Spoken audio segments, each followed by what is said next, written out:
Hello, and thank you for joining us today on the Gentle Art of Crushing It show, where we focus on learning and sharing with our listeners all there is to know about how to create success in our lives. This show stands on the shoulders of giants. Our mission is to empower and inspire our listeners to create the life of their dreams whilst having a blast in the process. Let's celebrate life together. Welcome to the show. All right, welcome back to the Gentle Art of Crushing It podcast. My name is Randy Smith, and I'll be your host today. And really excited to have Jonathan Greene with us today. Jonathan is a passive investor. He is a guy that's been in and around real estate for over 40 years, maybe even longer if you consider those child labor laws. And then finally, he is the host of Zen and the Art of Real Estate Investing, which I just had the honor of being on that show, and it was great. So Jonathan, welcome to the show. Thanks, Randy, for having me. I'm excited to talk to you and give some information out to your audience. Outstanding. Let's jump right in. The question I like to ask everybody is, what is your perspective on the current market and how it might be impacting the passive investing community or opportunities? Yeah, well, I think a lot's happened in passive investing over the last couple of years. And for me, someone who got into more passive opportunities like syndications later, I've learned along the way and didn't suffer some of the pitfalls that maybe others did by trusting operators that maybe weren't as good operators as they thought. So, what I'm seeing is maybe a little bit more due diligence and checking on some things that are on the classic lists more than normal and making sure that the passive investment suits your passive buy box. I think a lot of people are getting into passive and they don't really have a passive buy box. They're just like, my friends will send me deals. They're like, hey, here's a storage deal and here's a multifamily and here's just a JV deal. And I'm like, well, this doesn't make sense. You're not gonna be able to figure something out by going so wide in the beginning. And then you're also more likely to choose a shiny object instead of figuring out, if I'm going to go passive, what's an asset class that I want to start with, and then do the due diligence on that. And for me, it was multifamily because I don't want to be active in multifamily. So being passive in it is a great match for me. Love it. Love it. Love it. Awesome. Well, thank you for that. I mean, ultimately, as passive investors, that's what everybody's asking. Like, what do you think's going on today? Not what's going on in 2 or 5 years or 2 or 5 years ago. Are you interested in real estate investing but don't know where to get started or think you don't have the time or money? Are you stuck in your W-2 because the golden handcuffs make it hard to walk away? If this sounds like you, check out impactequity.net and schedule some time to talk with the founder, Randy Smith. Randy went from massive income to leaving his W-2 through passive income, and he can help you do the same. www.impactequity.net. Well, let's back up a little bit. I gave a very, very general overview of your background when I introduced you. So let's dig in and learn a little bit more about Jonathan. Can you take us back to where this all started and how you found your spot where you are today? Yeah, I mean, it all starts with my dad. My dad was a lawyer, as am I. I don't practice anymore, but he was really made his money in real estate. He came from a dad who was a gambler. So every time they got something good, it got repossessed. And my dad was motivated to, create financial independence. And he did it by being smart, buying in cash, buying most things that seemed like a good deal from the courthouse steps. And he bought a lot of weird properties, weird land, weird commercial buildings. He knew a lot of people in the area because of his law practice. So he had a lot of connections. This is, again, pre-internet. So he would get the lists. We would go look at foreclosures all weekends when I was out at his house. I would be, if the door was locked, which sometimes it was, this is the late 70s. So don't take it as something you should do now. But, he would push me through the window. I would go around, open the door. We'd take a look around. The people had usually left foreclosures by now. There wasn't really an idea of how to stay in foreclosures as there is now. So, and then we would go to yard sales all weekend. So my whole journey began by looking at houses with my dad. And I had walked hundreds of houses before I was 18. I'd been a participant in a lot of deals and owned properties and trust that he would take me to the properties, introduce me to the tenants as he had a lot of rental properties. So I understood the landlord-tenant relationship through my dad and through the properties, both commercial and residential along the way, which helped me kind of later. I realized how much I learned, whereas a teenager, I'm just like sports, girls, this is great, video games. But I was always a participant in real estate without even really knowing I was. So you mentioned that you went to garage sales as well. I'm curious, Was there more to that story, or some reason why you were doing that? Yeah, my dad made an offer at every yard sale on the house, every single one. I was there to get baseball cards and a basketball, and he was there to buy the house. And he bought I several love it. houses that started through relationships at yard sales. He also just liked to he did a lot of DIY construction. So, if they had shovels and stuff, we were buying them. If they had a random bulldozer, he would buy it and get it picked up. So he did like to look for trinkets as well, but his main goal was real estate at yard sales. And again, that's still active, as licensed agents, which I am as well for the last 11 years. People know, like, hey, if there's a yard sale, they're probably selling. These days, they probably already have an agent and they're all set. But back in the day, again, no internet, there was no way to know these things. So you drive around, you looked in the penny saver at the time, got the geography of where all the yard sales was, and you hit them all.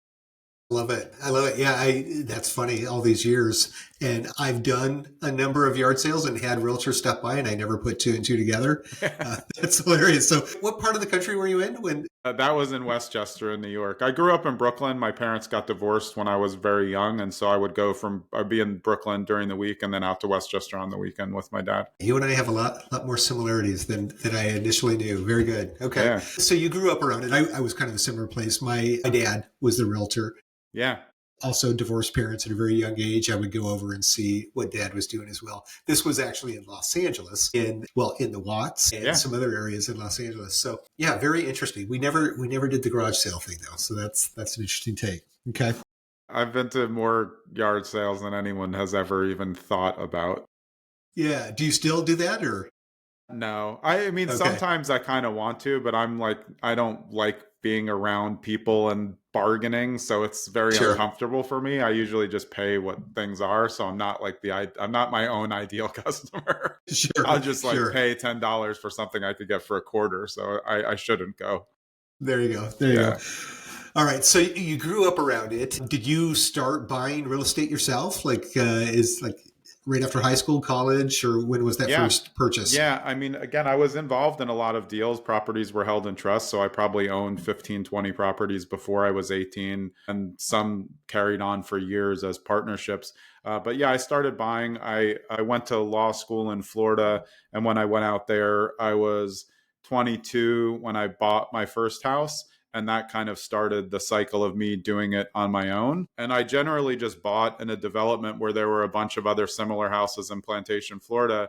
And I just bought the ugliest one. Again, no internet. So it's MLS by book. You don't know what they're going to look like, but it was a development. There were 7 for sale. I bought the one that looked the worst, not even knowing that's what I was doing. And all I did was repaint it, recarpet it, put in new appliances, live there for 18 months, and then sell it and made 25 grand. And I was like, oh, okay, this is what he was telling me. And my dad was still alive then. So he was like, this is what I've been telling you. I'm like, well, I know that now. Like, I can see it. And then I started to kind of rinse and repeat that formula. And against what most investors talk about, I've made some, if not more, of my best investments on houses that I've lived in. I know how to buy houses. I like enjoying houses. So I know how to buy and upgrade them, either live and flip on the way out, which I call back flipping, or do the flip on the way in.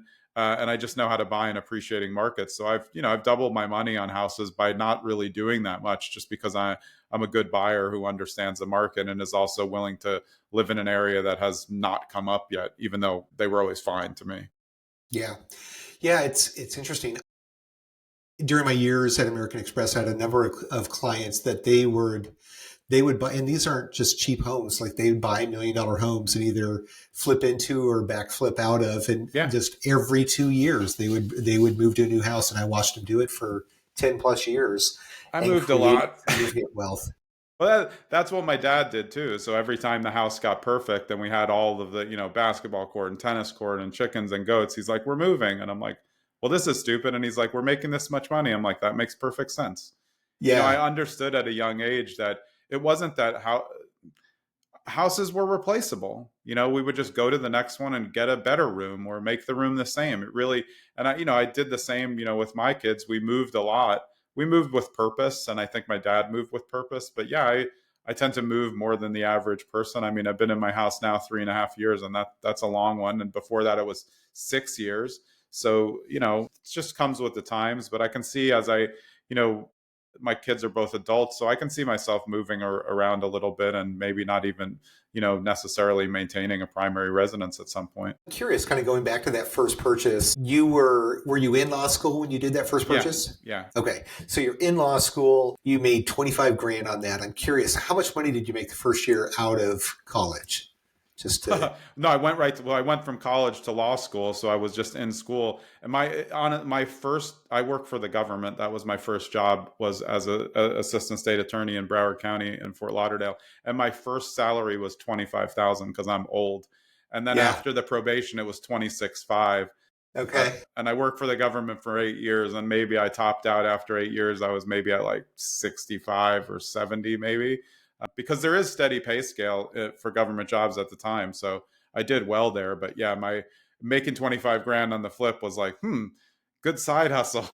Yeah, there was something there when you can make as much as you did in your first year out of Yeah. law school with that. That's amazing. So, okay. And I worked 80 hours a week to 100 hours a week for that 25,000. And then this other thing I just did whenever I felt like it. So yeah. I wonder, maybe there's some opportunity there. Yeah. yeah.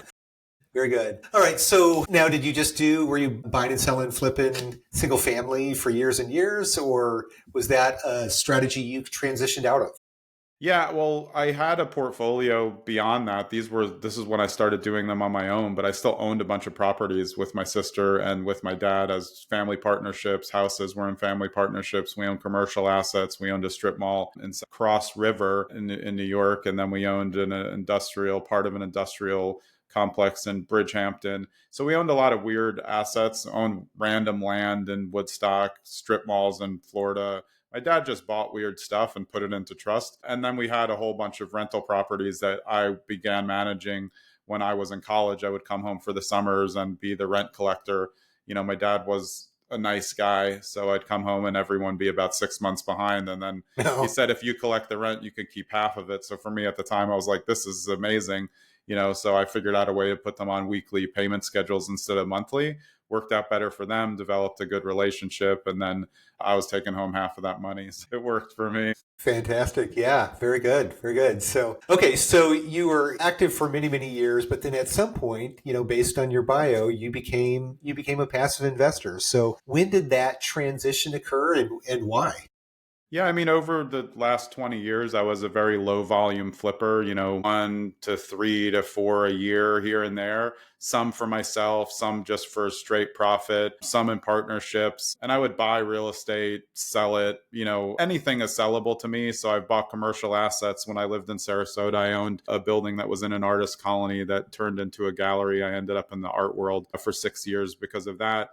But I was always playing around with alternative assets, accessory dwelling units, and things like that. At this age, 53, it was really last year that I started to look at syndications, partly because of my podcast. I had so many people who were syndicators on that I was like, why have I never done this? This sounds like a great opportunity, as I was saying at the beginning, to get into asset classes that I really have no interest in doing active management on, like multifamily, because I don't love being a landlord. Even though I did short-term rental for years with my sister. But like landlording, again, we had a lot of properties, but I didn't really like it. I liked it when I was younger because I was getting half the money, but I don't really want to have those conversations with people. So, as I looked at where I'm at, my kids are both adults. I started to look into syndications with some of the guests that I had. And then in the last year, I invested in my first 3 passive investments, all multifamily syndications, in areas also geographically that I was interested in, but that I didn't have to do a one-off turnkey on. So I ended up buying into one in Chicago, one in Dallas, and one in Madison, Wisconsin. And that kind of geographically makes me feel like, I'm participating in those markets. And also I'm participating in the asset class of multifamily. Again, with that, I don't have to do anything though. I did all of my vetting up front on the operators, knew what I was getting into. And I think it just started to seem like a better way to prep for my future, because I'm always working on other business opportunities and was, running businesses that were generating a lot in the real estate field for on-market real estate. So, and I don't like being on site of flips. I have a project manager because everyone knows I need a buffer for everything. Nobody wants to be direct contact with me. So a buffer is exactly what you get with passive investing. I have no control. I can't control anything. And for a control freak, that's exactly what I need sometimes. Yeah. Well, in the introduction, you talked about having a passive buy box. So let's dig into that a little bit. Can you Yeah. tell us a little bit about your passive buy box? Yeah, sure. And again, it's been formulated. I learned a lot from reading Brian Burke's book, The Hands-Off Investor. That was really something that helped me get in addition to all the guests. But generally, right now, I'm still interested in multifamily because there's a glut in the industry and people are at least syndication-wise, worried about multifamily because there were a lot of bad operational deals and mezzanine debts are coming up and a lot of bridge loans. I think it's ripe. I think with the affordable housing crisis in America, I think rentals are just going to become more and more popular. Buildings, not going to stop. It's all going to be there. So, I'm interested in multifamily again because I think it's a very scalable asset where people can't buy houses and they may become choice renters who also invest as well. So a unit count to me is actually important. 2 out of my 3 are less than 60 units, and then one's 256 units. So it's about 112, like about 380 units that I'm attached to as an LP. But I do like the smaller, I guess, of those. The 256 one was interesting to me because of the operator and the market in Dallas. But I'm looking for that 100 unit or below is interesting to me operationally, just from a standpoint. And then again, the debt is the most important thing for me other than the operator. Obviously, I'm betting the operator as part of my buy box as someone who has a track record. And it's funny because you think of buy box as only asset based, but it's not in syndications. Like operators at the top of the buy box. Do I know, like, and trust them? Are there other people that can reference them? Do I believe what they're saying? If I ask them questions, are they able to answer them right away? And does the pro forma and the deal PDF match up with how they act and what they do? So that's in there. But the debt has become increasingly important to me. And when I say the debt, I mean the debt that the syndication is buying on, because I don't buy on bridge loans at all as an LP, meaning I'm not going to invest in a syndication that's working a 1-year bridge loan or something shorter because I don't want them to be hamstrung by the process. I don't want a capital call. I really don't want to hear anything. That's why I'm getting into syndications. Yeah. So Yeah. I look for fixed debt of 5 years at least. And that kind of makes me feel better as I look at the cycle. Even if they claim it's going to be a 10-year cycle, I still feel like if they do well with the asset, we're probably going to be out in 5 years. And lastly, so far, I haven't invested in large value adds. So the syndications that I've been investing are paying pretty much right away. So I'm getting that income coming in, cash flow, plus your ultimate out value. I am interested in conversions. Hotel conversions interest me. So I'm interested in value add, but since syndications are illiquid, a value add makes it even more illiquid to me, and also no cash flow. So I like, even if the cash flow is minor, I like getting it right away and being a participant, instead of being on like some type of pref debt that I'll get, later when it finishes. Well, I literally wrote down 5 questions just from hearing Awesome. your buy box. So most operators in this space focus on the 100 plus range, because if you're over 100, you can have on-site staff. Exactly. Why do you like the sub 100 space? So the sub 100 space for me, usually with the operators that I'm talking to, these are properties in the sub 100 space that are built like well over 2000. Both of these are 2020 or above. So I'm hedging my bets on much more recent construction. They're also, again, strictly not value adds. They're usually, I would say, operational upheavals, where they're going to readjust everything, up the rents, do very well. But it's not a hard thing for an experienced operator to move the needle on that.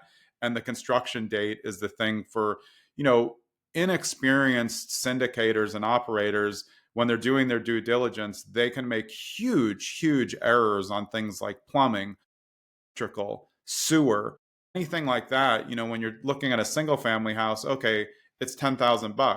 On a 180, 250 unit apartment, that's $500,000, which can dramatically change the landscape. So, when I'm looking at that, that's kind of part of what I'm thinking in the units. It just so happened that the 2 deals, they were just high value rentals. The under 60 units are Chicago, great building, and Madison, different type of building, but upgraded already. So again, it wasn't a full overdue. It was more of a tiny bit of cosmetic, remarketing, rebranding, and understand the operational part of it. and adjusting that. That's why I like it, just as I don't want to flip as much right now. I also not that confident in somebody else who's going to renovate 250 units, because you're looking at the occupancy issues there. How many can you renovate? Are you pushing people out on purpose so you can get this clear? Or is that going to then, the construction going to affect other residents in the area, and then they're going to move out, and then your occupancy rate is down way more, which means you have way less cash flow and you're not getting paid. Yeah, great points. Yeah, a lot of people don't realize that if you're doing a heavy value add and you're saying you're going to renovate 100% of the units over 3 years, that's going to drive occupancy issues. So Yeah. If you don't see that coming through in the pro forma, then that's a good question to ask. I like that you're thinking, or you're focusing in that sub 100, because most people don't. So that there seems to be this sweet spot in the 50 to 80 plus, and there's a lot of operators that are out there operating in the sub 100, but they own multiple assets real close to each other, so they can just share resources very, very easily. So that can make a lot of sense. That's part of the plan too. A lot of the 50s, they're going to own other 50-ish types in the area. So they're going to spread their team over 3-4, which is a cost savings overall. But look, if you're looking at the 250, who do those sell to? That's selling to hedge funds, or REITs. They're selling to bigger players. The 50 or 80, that does not sell to them. The 50 or 80 is operationalized and then turned over to a very much more experienced operator. Could be a company or a corporate structure, but it's not that big of a corporate structure. So that way, it's still, I a lot of times think of it in terms of self-storage. The best self-storage syndication operators are taking things, changing the way that they do business, and then upselling them in bulk. You can get groups of them together. So I am interested in storage as well, just for that reason. But to me, I'm looking at who the buyer is. And I think that operationally, I want also a build date that's newer, depending on the market, because I'm hedging my bets for lower CapEx, which means less likelihood of things to come up if you're built in 2020 than 1970, especially, on the plumbing side and sewage. That's the thing that really always gets me. Yeah, very good. I'm curious, when you're looking at groups, do you like to see in-house property management, or do you like to see third party? I do like vertical. I really do. But for the operators that I talk to, everyone who's vertical, they're not making money on the vertical. It's just smart planning. Makes them money on the other end to be vertically integrated.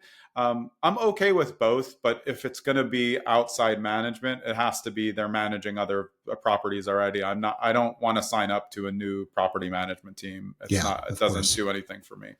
Yeah. If I had to choose, I'd choose vertical, just because I like being all integrated together with one company managing the whole thing. Yeah, I used to only exclusively invest with vertically integrated companies, or that was the goal. And I found out that property management can be a very thankless job with low profit margins. And quite often, it's better to have a highly experienced third-party property manager than an inexperienced, ineffective in-house property management company. So exactly. At the end of the day, I think you just need to vet the property management company, whether it's in-house or third-party, and make sure they've got good teams. That's why I said a PM company that's already has 250 of their units, not other people's units, then it's fine. It's basically vertical integration to me that way anyway, if they've been working that way.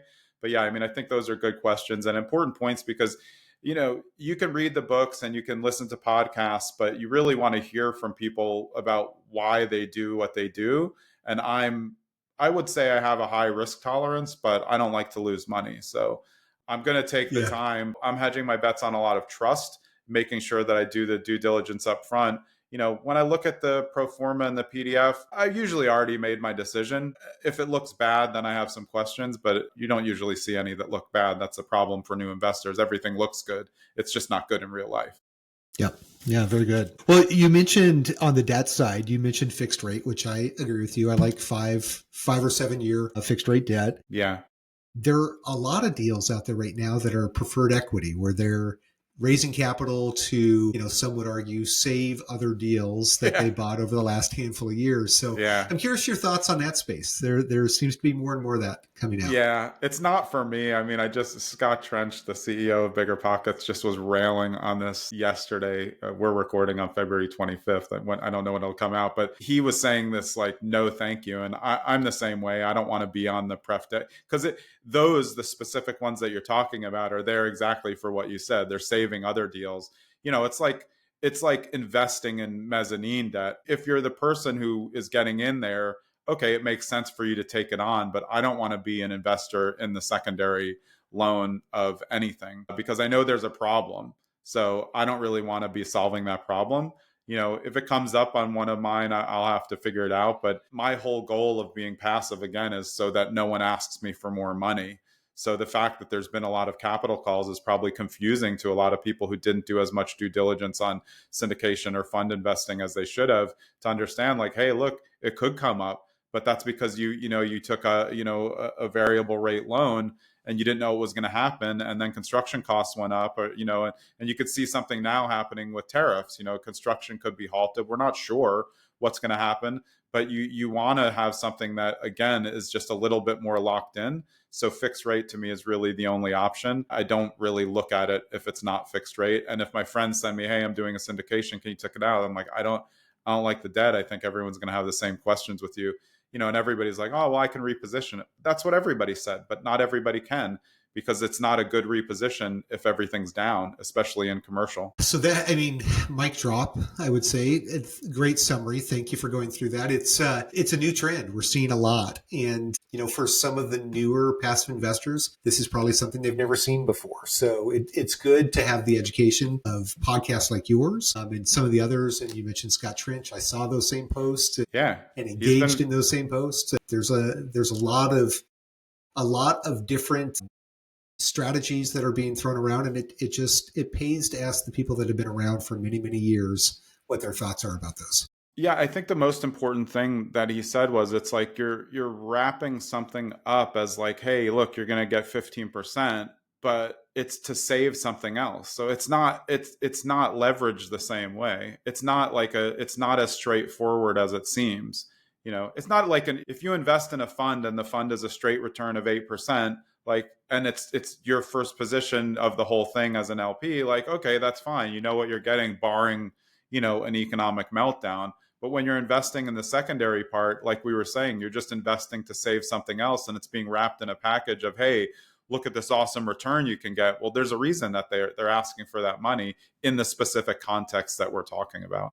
Yep. It's all risk reward. And I was talking with a partner of mine this morning where, investors do get into this space and realize that there is risk involved. We wouldn't be providing, 20% annualized returns if this wasn't higher risk. And if anybody is ever guaranteeing or inferring that they have guaranteed returns, if it's anything more than 4%, then ask some more questions. I would just say that. So yeah, very, very interesting. I thank you for walking through that as well. It seems to be a somewhat touchy subject. I'm coming back from a conference where there are very, very strong opinions on both sides of that argument from operators and investors. And I appreciate your opinion on that for sure. Absolutely. Well, as we sit here in the latter part of February of 2025, and you're thinking about the next year, maybe year and a half, are you in a position where you're still considering deploying capital in this space, or are you sitting on the sidelines? What is your strategy? I'm never sitting on the sidelines. My whole life, I've never sat on the sidelines. And again, that doesn't mean that I'm buying. It means I'm buying. I have the dry powder available because I've done this on purpose. I sold a lot of stuff during the pandemic to prepare, but also this is now an okay time for me to keep cash in different ways, money market, bonds, whatever, but still have it to be deployable. So yeah, I'm always looking. I'm open to a lot of different type of things. I'm interested in, startup funds. I think those are interesting to me as a corollary. I like to be diversified. I keep a lot of money in index funds. And while, again, Scott, I'll just mention him because he was railing on taking money out of an index fund. I'm not, but because the way that I look at what I have in index funds is I don't need that money. So I can ride the cycle. Even if it goes down, the whole point of having index funds is so they can reposition themselves during the time and I can make out better later. So yeah, I keep a subset of money around for investments. I'm looking at passive investments, which include more syndications, also includes turnkey, opportunities, which I used to think were, hey, I don't need a turnkey company, but I like the opportunity to kind of move away from that. But I'm also now, as we were saying before we hopped on and recording, because I averaged down my general overall portfolio, now I'm giving myself the opportunity to participate in active assets again that I want, which means I could do a flip anytime. One flip is no problem for me and it's no pressure. And where I am in the country, my last flip was a 555 buy, 180 reno, and 200K profit. So there's good profit to be had. You just have to buy up to get it. And I'm also looking back into short-term rentals, which I really did a lot with my sister 20 years ago before Airbnb. And now I'm looking to deploy with experienced operators helping me, like choosing markets, understanding the data, because I like hospitality, not myself hospitality with a buffer, but I like providing that type of opportunity. And I think anytime, as the same as we were saying with syndications, they're kind of getting an overall run through the media as like, oh, be careful, watch out. And yes, risk is involved. I feel like, the whole Airbnb bust thing was just an anomaly. It wasn't real. Like there's true value forever in short-term rentals if you understand what's going on, if you know the regulations, if you know the markets, if you know how to beat the other people in the market. So things like that are active, but again, they can be more passive, not passive like syndications. Syndications are really enjoyable to me because of the passivity, because I can't control it. But I also like that now at this age, I can choose assets that maybe there's a little bit more risk, but maybe there's a lot bigger potential outflow. And instead of buying a lot of doors, I can just buy one door that produces $200,000 a year. That sounds awesome to me. Well, Jonathan, this has been fantastic. And thank you Thanks. for kind of pulling back the curtain and allowing us to kind of walk through the mind of the active turned passive investor's mind. I think the audience probably learned a lot here. So if you do have a few minutes, we have our final 5 that we like to ask everybody. I'm ready. We'll jump right into it. Yeah. Knowing that the audience is filled with new or newer passive investors, what would you say is the single best resource for that avatar to get started or continue their education in the space? If they haven't read Hands Off Investor, got to read that book. I think it's just like an extremely great playbook for passive investing. And I think it also gives you a ton of different metrics that you can look at and understand when you start reading through the PDFs. You can really understand. Again, I read it. I've been in this business my whole life. I still don't process it all. But then when I go look at a new offering, I have a much better idea of, oh, wait, let me look at that 10-year return and see what it looks like and start to understand the numbers more. So that's a great resource. Honestly, I'm on Investopedia all the time. It's like there's no better place to give you definitions of stuff that even as an experienced person, you're not really sure what that is. Someone who's like, hey, I'm not really sure what a 1031 exchange is. Just do it on Investopedia. There's just, it just seems to be like a very, in an extreme news culture, that's not. So I spend a lot of time on there doing research. I really like it. Love it. I love it. I've not heard that mentioned on the podcast before. So thank you for sharing that. I see it come across as I'm doing research and I enjoy it. Yeah, very good. What's a current book or a podcast that you're currently enjoying? Wow. So I love podcasts and I listen to a lot of podcasts that are not real estate investing podcasts. So yeah, I still listen to Tim Ferriss, not as much as I used to. I love Rich Roll. I think that just listening to Rich Roll gives like a full-on mindful approach. And, my podcast is the mindful approach to real estate investing. So I like to listen to other podcasts that are, not necessarily about my industry, but that can help me in my industry. Sure. So I really enjoy both of those. And I think that, podcasts in general are such a great information portal for people because we can listen to them in the gym. We can listen to them when we're in the car. I don't listen to the radio. I'm listening to podcasts or books on Audible at all time. And one book recommendation, which I think a lot of people haven't read that is kind of a real estate book. It is, but it's not. It's called The Wealthy Gardener by John Saforic. It's one of the best books I've ever read. And I think it's kind of unsung. Not that many people know about it. And it's an absolute must read for life and real estate if you're really into that little bit more mindful vibe. Love it. Yeah. And I believe it's a parable as well, right? Yes. Yeah, I loved that book, and I like parables. I just like stories, and if you can add education and do it as well, I think that's great. So, great recommendation. Very good. All right. So, what is a due diligence question that passive investors should be asking that maybe they're not? So, maybe not the traditional like track record and how long you've been in the business, but maybe something a little more. Yeah, I'll go back to something we talked about at length. It's debt. I really think that you can look at the debt on the sheet, but maybe there's just a percentage. You know, depending on the operator. It shouldn't be. It should tell you the length of the debt. But this is, I mean, if you're not focused on the debt, you're in trouble because deals rise and fall based on the debt and what's happening with it. So I would really make sure that what you have in terms of the debt is very clear. The first deal that I looked at, it was like really like the rates were up, and this was like a 5.11 fixed rate 5 year. And I asked like, hey, is this good? How'd you get that? Oh, previous relationship with all these people. I'm done. But I asked the question to know. And I think if I I don't even know how. I must have known it from just talking to people on my podcast, but I think people are missing out. There's so much. Your PDFs are going to be anywhere from like 6 to 30 pages. So I think there's a lot that you can miss in there. And debt can be characterized a number of different ways when you're looking at 5-year, 10-year, things changing, they sell out part. So it's very hard to understand. So I would just be locked in on what is the debt that we're taking on right now and for how long. That would be my most important thing not to miss.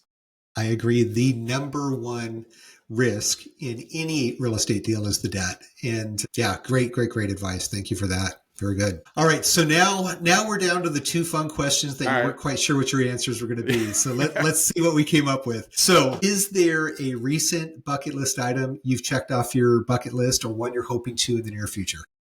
I think for me, well, my kids are both adults. That's been a huge thing. They're 23 and 21 now, and they're both out of the house. They have been out of the house for a while. I moved my son out into an apartment when he was 19, and my daughter, I have an ADU at my house, which is a big thing that I grew up with around accessory dwelling units. So I've had that.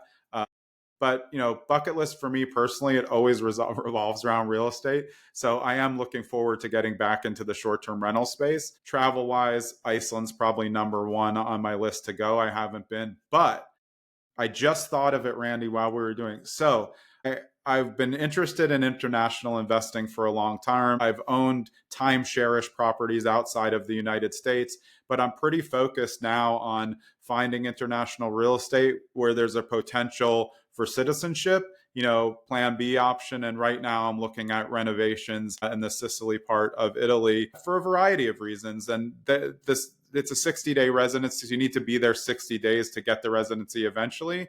And that almost gives me a reason to say, well, now I can go there for 60 days, bring my kids. So international, I'm so glad that we kind of fleshed it out because I wasn't thinking of it. I literally just watched a movie on Netflix about it was just a rom-com, but it was and I was right back into Sicily real estate.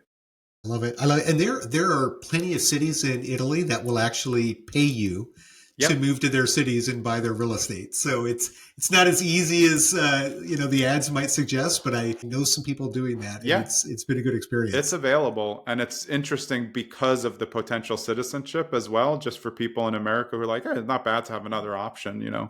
Yeah, I've got a good friend who actually has moved to Barcelona. And he is helping people buy in Barcelona for the same reason. So, exactly. Absolutely. Yeah. Very good. All right, final question. And I didn't share this early on, so we'll add the caveat to it. If you had $100,000 you had to invest today and you couldn't put it in your own deal, where would you put that $100,000? Today, so it's February 25th. There's a lot of fluctuation. If I was really boring, I would say I would take that $100,000 right now in February of 2025 and just put it in a high yield savings, get 4.5% and just be okay with. That's a safe version. Sure. Other than that, I would go to syndications, because to me, if I'm looking at my syndication investments are 100, 150. So usually for accredited, 50 is the min. So I would take the 100 and kind of focus on that, because I feel like if I had the 100 free, I don't want to pour it into something active right now with everything else that I'm doing. And I would be looking for something more passive. And I've enjoyed what I've got out of the first 3 syndications. So I think I would, again, park it in that money market just to be sure. It's nice to have the cash available, get that 4.5% while I find a syndication that I'm interested in. And I would dunk it into that. And one thing I think it's important to note, my syndication investments are all invested in like a syndication, not a fund. A lot of people confuse it. I don't invest in funds just because I feel like I have more control by just choosing, hey, it's a 52 unit in Chicago. Like I feel more comfortable with that. And instead of just handing someone 100 to buy whatever properties they want. So I think I would be investing in something that is a single asset. Single asset. Yeah. Love it. Awesome. Well, Jonathan, this has been fun. I don't get a lot of passive investors that are willing to come on and talk about their portfolio and their strategies. So I appreciate that. There's all kinds of operators that want to come on and talk about their deals, but this has been a lot of fun. Thanks so much for being on the show. Yeah, I appreciate it. And I look forward to your episode coming out. We'll see we'll be in a race for who's comes out first. But yeah, I really appreciate having the opportunity to talk to your audience, and I enjoyed it a lot. All right. Well, to the audience, as always, we encourage you to continue that education journey in the passive investing space. But more important than that, we encourage you to make a decision to invest in your first or into your next passive investment. I am convinced that once you do, you will just be that much more convinced that you should have started that much earlier. So again, thank you for joining us again today. Be sure to join us again next Thursday for another great episode. And don't forget to like and subscribe. Thank you. Well, there you have it, ladies and gentlemen. Another episode of The Gentle Art of Crushing It. It was an amazing episode. We know we sure learned a lot, and we hope you did as well. We want to take a second and thank you so much for viewing or listening to this episode. And please just know that we only ask for one favor, and that is to make this life magnificent. Thank you, and have a wonderful day.